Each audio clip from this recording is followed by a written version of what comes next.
सबसे पहले क्रिस 2006 में आई राकेश रोशन की फिल्म क्रिस में नजर आया था। क्रिस की वजह से यह फिल्म बॉक्स ऑफिस की सबसे बड़ी सुपर हीरो फिल्म बन गई थी। क्रिस अभिनेता ऋतिक रोशन की सबसे सफल फिल्मों में से एक है, और हो भी क्यों ना, इसके लिए ऋतिक ने अपनी जान तक दांव पर लगा दी थी।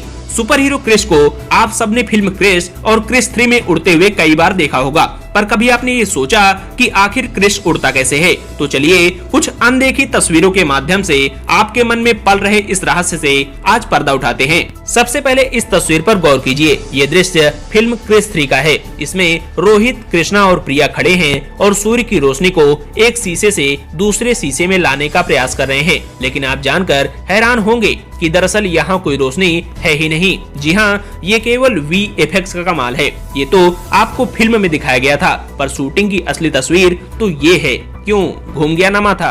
अब अगली तस्वीर। इस तस्वीर में आपको क्रिस का हाथ उड़ते हुए दिख रहा है और नीचे बिल्डिंग्स और गाड़ियां चलती दिख रही हैं, पर इसकी शूटिंग कुछ ऐसे की गई थी। इसे क्रोमा टेक्निक कहते हैं। एडिटिंग के दौरान इस हरे कपड़े को ही बिल्डिंग, सड़क और गाड़ियां बना दी गई, जो आपको हैरानी में डाल दे। लीजिए आ गया आपका सुपर हीरो क्रिस। देखने से बिल्कुल नहीं लगता कि इस दृश्य में कुछ नकली है, पर बता दें कि क्रिस के पीछे की बिल्डिंग्स और क्रिस के पैरों के पास उड़ती धूल, यहाँ तक कि क्रिस के कपड़े का पिछला हिस्सा वास्तव में है ही नहीं। इस तस्वीर को देखकर आप समझ गए होंगे, यहाँ भी क्रोमा टेक्निक की मदद से आपका मनोरंजन किया गया है। इसे जानते हैं, ये है काल, क्रिस 3 फिल्म का मुख्य खलनायक यानी विलेन। यूं तो फिल्म में ये आपको हवा में उड़ता दिख रहा है, पर असल में इसकी शूटिंग ऐसे की गई थी। यहाँ आप देख सकते हैं कि काल यानी अभिनेता विवेक ओबेरॉय को केबल की मदद से हवा में लटकाया गया है, जिसे बाद में कुछ ऐसा रूप दिया गया। अक्सर आपने कई फिल्मों में हीरो के डबल रोल तो देखे ही होंगे। इस फिल्म के इस दृश्य में भी ऋतिक रोशन के 2 रूप एक साथ दिखे थे। एक उनके पिता रोहित मेहरा और दूसरा कृष्णा। पर भले ही आपको यहाँ एक ही आदमी के 2 रूप दिख रहे हों, पर इस शूटिंग की तस्वीर को देख आप काफी हद तक सब कुछ समझ चुके होंगे। यहाँ कृष्णा की जगह पीछे की सीट पर कोई दूसरा शख्स बैठा है, जिसके चेहरे पर फिल्म में कृष्णा के चेहरे को सेट कर दिया गया और हरे कपड़े की जगह सड़क दिखाई गई है। यह दृश्य उस समय का है जब उड़ते प्लेन को सही से लैंडिंग करवाने के लिए क्रिस एक नुकीले रॉड पर गोल गोल हवा में घूम रहे थे। पर आप देख दंग रह जाएंगे कि उस बिल्डिंग के ऊपर ऐसी कोई रॉड है ही नहीं। इसे अलग से कंप्यूटर ग्राफिक्स की सहायता से सेट किया गया है। इस तस्वीर में आपको क्रिस और काल लड़ते हुए दिख रहे हैं। क्रिस हवा में है और काल जमीन पर। वहीं दोनों के पीछे एक गैलरी और कांच के दरवाजे दिख रहे हैं, पर इसकी शूटिंग इस तरह हुई थी। केबल की मदद से क्रिस को हवा में उड़ाया गया है और पीछे हरा कपड़ा लगा हुआ है। इस दृश्य में क्रिस काल के भेजे गए एक विलेन से लड़ते दिख रहे हैं। विलेन पेड़ के 2 टुकड़ों से क्रिस पर वार करता नजर आ रहा है। आपको लगा होगा कि वाकई विलेन काफी ताकतवर है, पर इस तस्वीर को देख आपको सारे काले राज का पता चल जाएगा। विलेन के हाथों में दिख रहे नीले ऑब्जेक्ट को ही कंप्यूटर ग्राफिक्स की मदद से पेड़ के 2 टुकड़ों का रूप दिया गया था। यह दृश्य उस समय का है जब क्रिस वायरस की दवा यानी एंटीडोट को हर इलाके में रख रहे होते हैं। पर क्या वाकई क्रिस हवा में उड़ रहे हैं? इस तस्वीर को देख आप सब जान जाएंगे। यहाँ क्रिस के चारों ओर हरा कपड़ा लगा हुआ है और वे एक पंखे के सामने केबल के जरिए हवा में लटके हुए नजर आ रहे हैं।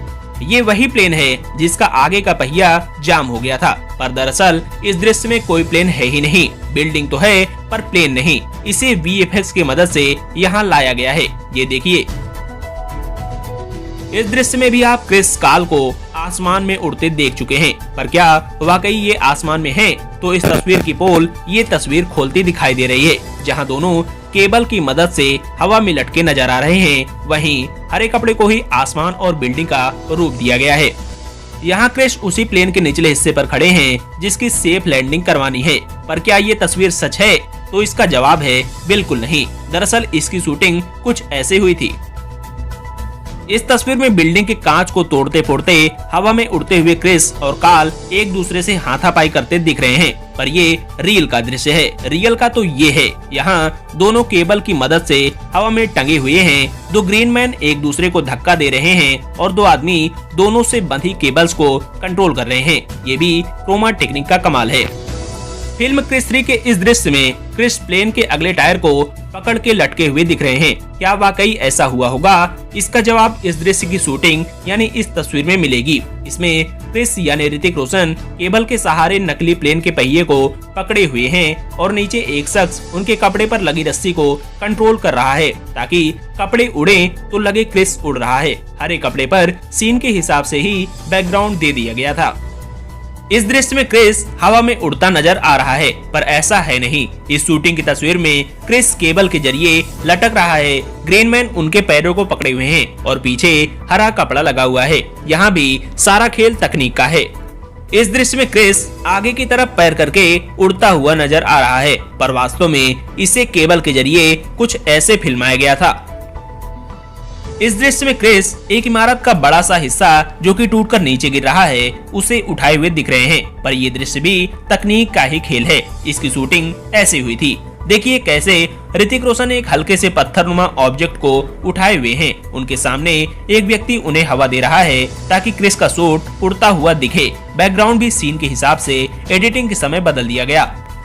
ये दृश्य है तब का जब क्रिस एक लंबे से लोहे के एंगल पर खड़े होते हैं जो शहर से काफी ऊपर है और कैमरा पीछे से सीधे उनके चेहरे पर आता है। ये भी नजरों का धोखा ही है। यहाँ क्रिस एक लकड़ी के मेज पर खड़े हैं और हरे कपड़े पर ही बाद में आपको बिल्डिंग्स दिखा दी गई। इस दृश्य में क्रिस विलेन की लंबी सी जीप से बचने के लिए हवा में उड़ते दिख रहे हैं, पर शूटिंग की इस तस्वीर को देख आप सब कुछ समझ जाएंगे कि आखिर क्रिस कैसे उड़ते नजर आए थे। इस दृश्य में भी क्रिस एक लंबी सी छलांग हवा में लगाते हुए दिख रहे हैं। शायद वह प्लेन के पीछे भाग रहे हैं, पर अभी केवल पक्षियों को ही ऐसे बिना किसी सहारे के उड़ने का अधिकार है, इंसान को नहीं। तो जाहिर सी बात है कि इस दृश्य में भी कोई झोल जरूर है। तो इस दृश्य का तोड़ इस तस्वीर में आप समझ जाएंगे। तो आशा है कि आप क्रिस के उड़ने के राज को भली भांति समझ गए होंगे। आपका कीमती समय देने के लिए बहुत बहुत धन्यवाद।